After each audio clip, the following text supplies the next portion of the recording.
Hi everyone, my name's Jordan and welcome back to my channel.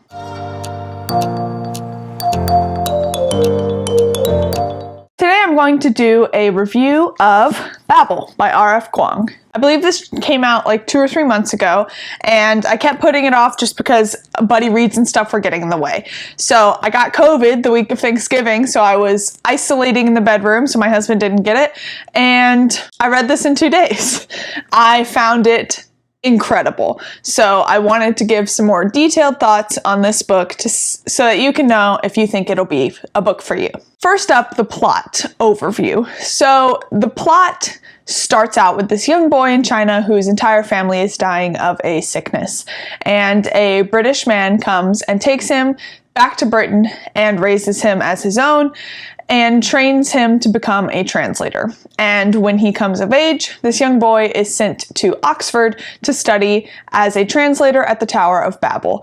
The Tower of Babel is it is a fictional place at Oxford. This does not actually exist at Oxford, but this tower at Oxford is where a bunch of translators go, and they use translation to create these little like silver pieces that basically can change the reality of objects. The magic system is actually a little similar to the Foundry series by Robert Jackson Bennett. If you've read that, it's similar, not exactly the same, but it has like a similar idea of changing the reality of a thing. So using 2 words in 2 different languages that are complementary based on their etymology, they can create things like making things stronger or making things move a certain way or what have you. So Robin, the young boy, makes a few other friends who are also from out of Britain.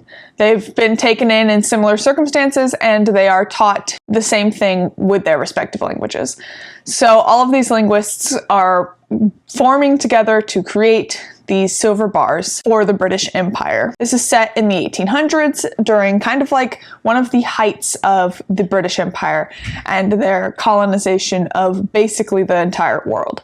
So these 4 are all kind of grappling with their place in this world and the impact that their work is having in different places of the world. So with that, let's talk about the characters. The characters were incredibly unique and interesting for having such similar backgrounds. So there are 4 of them. 3 of them are people of color that have been taken from other countries, one of which is a woman, and then the other one is a white woman who is from Britain, but at Oxford, it is almost predominantly all white men. So these 4 kind of band together as the misfits and kind of work together to get through their schooling.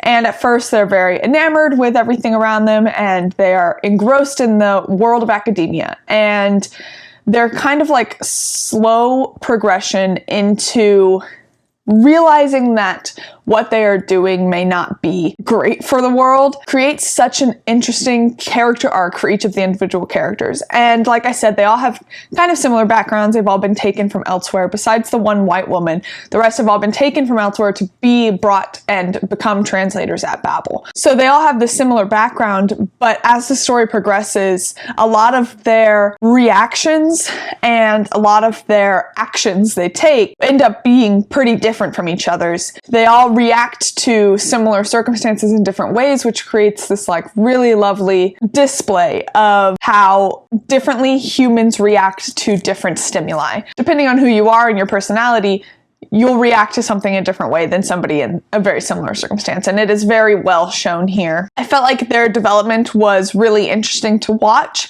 as they kind of each individually grappled with their place in this empire and what the impact is of the actions they are taking while they're at Oxford. I felt like this development, at times it felt like it was moving pretty quickly, but there's some pretty big time jumps at Oxford for 3 or 4 years, and I felt like a lot of it was just really impactful, the way these characters changed as they grew.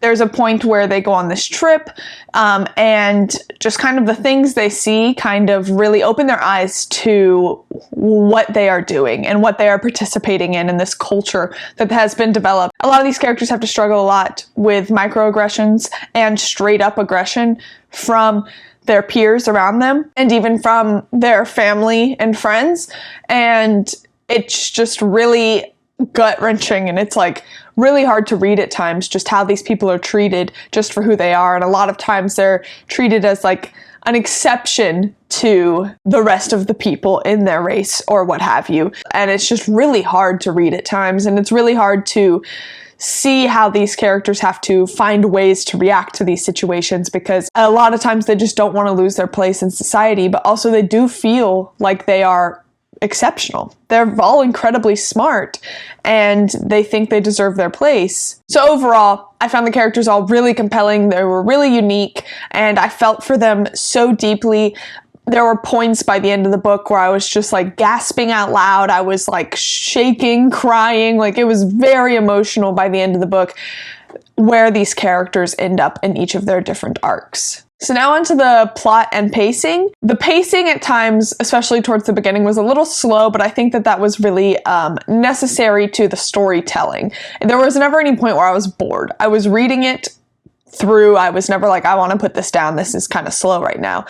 The slower pacing felt necessary to how fast-paced it got at the end, but also just to kind of show that these 4 students kind of like find their spot at Oxford and they get comfortable. And I think the whole point was to show the reader and the characters that their comfort comes at a price. And I think that pacing really highlighted that in a really amazingly crafted way. I also found that the plot was really interesting and I was learning a lot as I read, and the climax of the story was like really, really climactic. Like if you look at the tone from the beginning of the book to the end of the book, it is like completely different. And it feels like a very natural progression from point A to point B. What happens in the interim really does justify how wild it gets at the end. And I think that R.F. Kuang did an incredible job plotting this story and pacing this story out to really have the greatest impact she could at the end of the story. And I was very emotional at the end. I closed the book when I finished and I was just kind of like sitting there contemplatively because I was just kind of in awe, and it caused me to think a lot. And with that, I kind of gonna roll into the prose.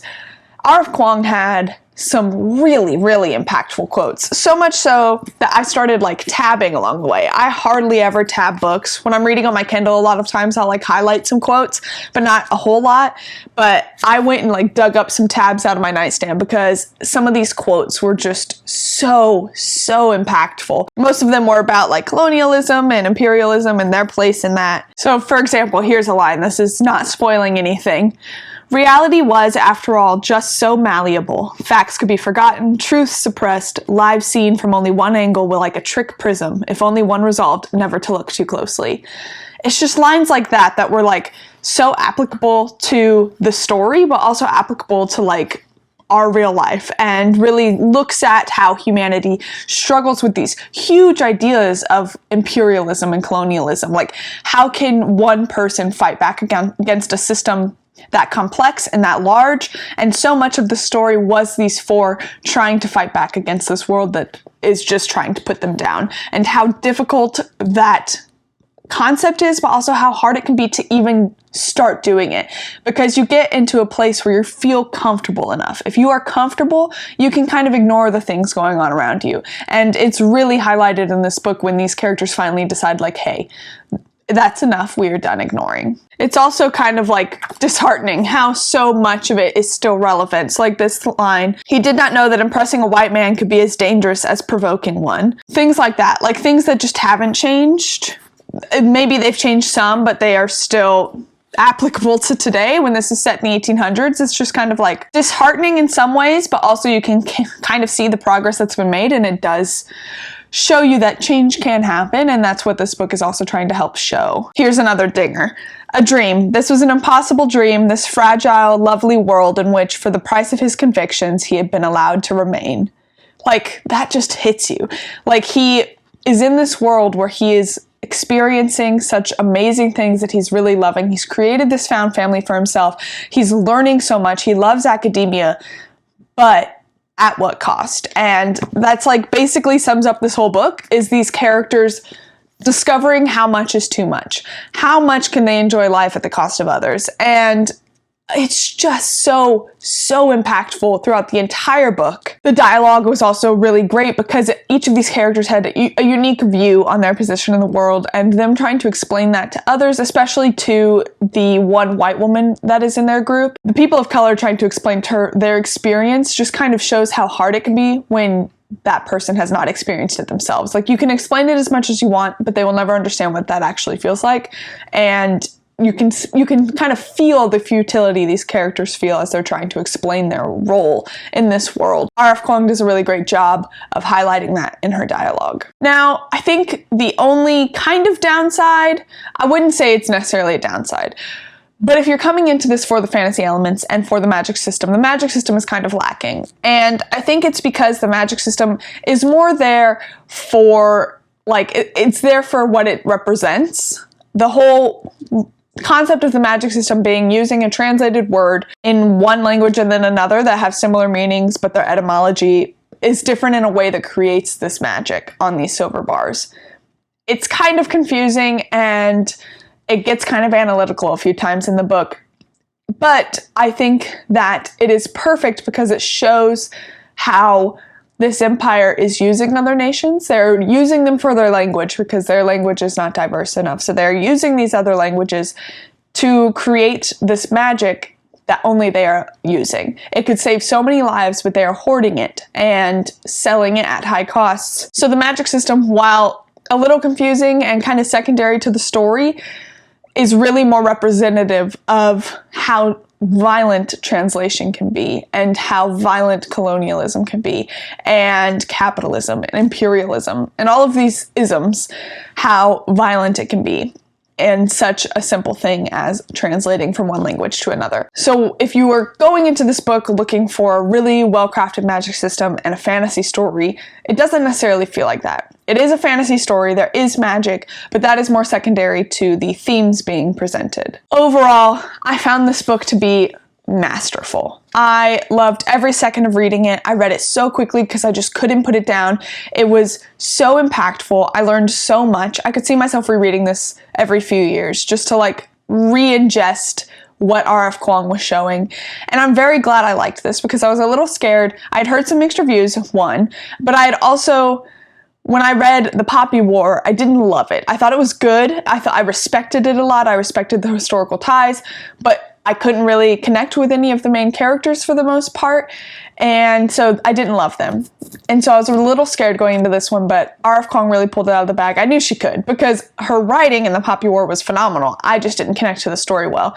But this one, I really felt like I connected more with the characters because they were more likable. The characters in The Poppy War are intentionally unlikable. I think the way this story is told just worked for me better. Overall, I highly recommend this book, and I think that it would be very beneficial for many people to read it because you really do learn a lot, but you also get a really well-crafted, engaging, interesting story in a really interesting setting with great characters that are well thought out, and their character arcs are really great. The plot is really great. Overall, I just think that R.F. Kuang knocked it out of the park with this book, and I highly, highly recommend it to anyone. That is the end of this review. Thank you guys for watching. Please comment down below, let me know if you've read this book, or if you know of any books similar to it based on what I've described, because I would love to read more books like this. I loved this book. Please like, comment, and subscribe, and if you really like my content, please hit the notification bell to be notified every time I post new videos. As always, your support means the world to me, and until next time, thank you guys.